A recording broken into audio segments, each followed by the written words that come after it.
बिस्मिल्लाहिर्रहमानिर्रहीम जी dear students अस्सलाम वालेकुम। बिस्मिल्लाहिर्रहमानिर्रहीम जी डियर स्टूडेंट्स अस्सलाम वालेकुम। आज हमने बेसिक अरिथमेटिक में जो टॉपिक है वो परसेंटेज का टॉपिक है वो देखना है। परसेंटेज परसेंट भी बोलते हैं, उर्दू में इसको फीसद भी कहते हैं।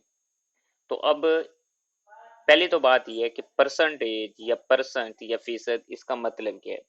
परसेंट या परसेंटेज या फीसद इसका मतलब है कि 100 में से इतना। परसेंटेज या परसेंट के लिए, फीसद के लिए जो हम सिंबल इस्तेमाल करते हैं वो ये सिंबल है। ये जो सिंबल है ये परसेंट के लिए हम इस्तेमाल करते हैं। अब फर्ज कर लो मैं कहता हूं कि किसी स्टूडेंट्स के नंबर हैं 40% आए हैं, तो उसको इस तरह लिखा जाएगा 40%। 40% का मतलब ये है कि 100 में से इसने 40 गेन किए।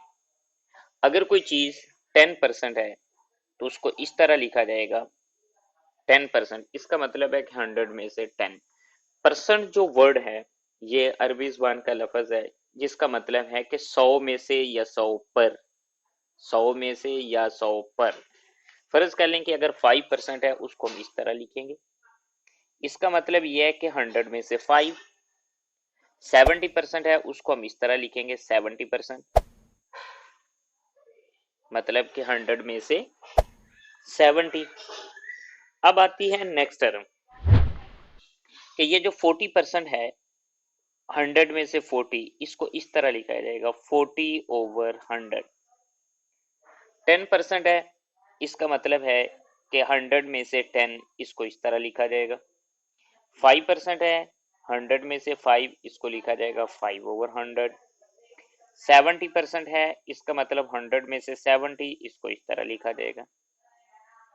ये है परसेंट, फीसद या परसेंटेज का मतलब।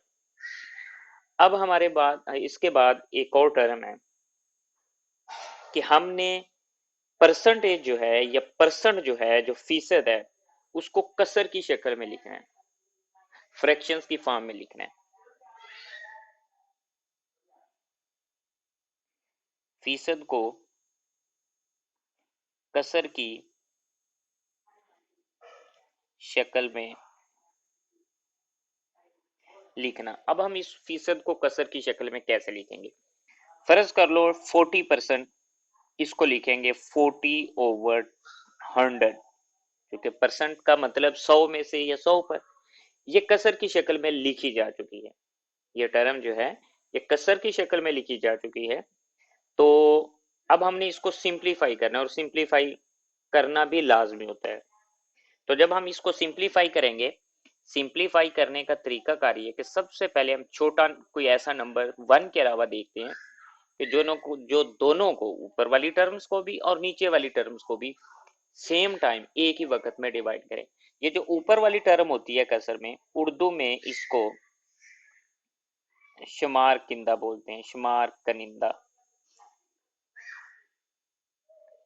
शुमार कनिंदा। और नीचे वाली जो टर्म है इसको हम मखरज बोलते हैं, मखरज और शुमार कनिंदा। इसके बाद मखरज और शुमार कनिंदा, ये दोनों, इसको कहते हैं न्यूमिनेटर,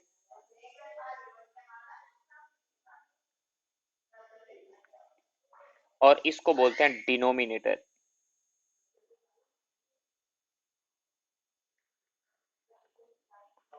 अब हमने इसको सिंप्लीफाई करना होता है। ये शुमार कनिंदा ऊपर वाली टर्म्स होती है और नीचे मखरज। शुमार, जब इसको सिंप्लीफाई करना है तो ऐसा 1 के अलावा नंबर ढूंढना है जो इन दोनों को एक ही वक्त में डिवाइड करे। फॉर एग्जांपल मैं 2 की बात करता हूँ, 2 टू द 4, पहले 4 को डिवाइड करें, 0, ये 2 20 द 40। अब 250 द 100, नंबर मेरे पास आएगा 20/50। अब भी देखेंगे क्या ये कोई ऐसा नंबर है जो दोनों को at the same time divide करे। वो 2 2 20 को तो करेगा, 50 को भी करेगा। 2 10 20 और 2 25। अब 10/25। अब 2 नहीं करेगा, 3 भी नहीं करेगा, 4 भी नहीं करेगा, 5 करेगा। 2 10 को तो करता है लेकिन 25 को नहीं करता। अब हम 5 2 द 10 और 5 5 द, अब आंसर आएगा 2/5। 2 को न्यूमिनेटर बोलते हैं और 5 को डिनोमिनेटर। उर्दू में इसको शुमार करिंदा और ये नीचे मखरज है। ये इसकी सिंप्लीफिकेशंस भी हो गई है, मतलब कि हमने 40% को कसर की शक्ल में भी लिख दिया और कसर की शक्ल में लिखने के बाद उसको सिंप्लीफाई भी किया। यहाँ पे इसको बोलते हैं right in the fraction form. Fraction form.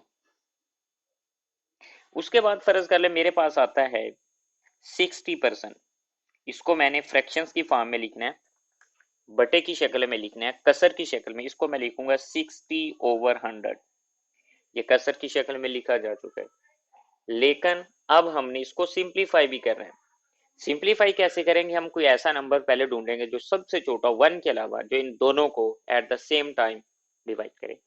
2 पे करते हैं, 230 और 250। मेरे पास आंसर आएगा 30/50। अब फिर ये 2 पे हो जाएगा 215 और 225। अब 15/25।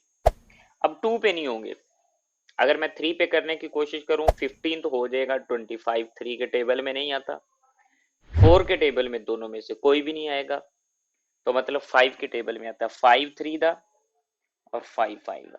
अब आंसर आएगा 3/5। इसी तरह एक और एग्जांपल लेते हैं हम। मेरे पास है 68%। इसका मतलब है 68/100। ये फ्रैक्शंस की फॉर्म में, कसर की फॉर्म में लिखा जा चुका है, लेकिन इसको सिंप्लीफाई करना है। पहले मैं 2 पे करता हूँ, 2 3 दा और 2 4 दा, 250। आंसर आएगा 34/50। अब 217 और 225। आंसर आएगा 17/25। ये फ्रैक्शंस की फॉर्म में और उसकी सिंपलेस्ट फॉर्म है, सादा तरीन शक्ल में ये लिखा जा चुका है। अब हम आगे बढ़ते हैं। हमने फीसद को क्या करना है अब एक और टर्म में। अच्छा, अब नेक्स्ट टर्म जो है वो है कि हमारे पास नंबर दिया गया है, हमने उस नंबर को फीसद की फॉर्म में कन्वर्ट करना है। कसर दी गई होगी, उसको फीसद की फॉर्म में हमने कन्वर्ट करना है। For example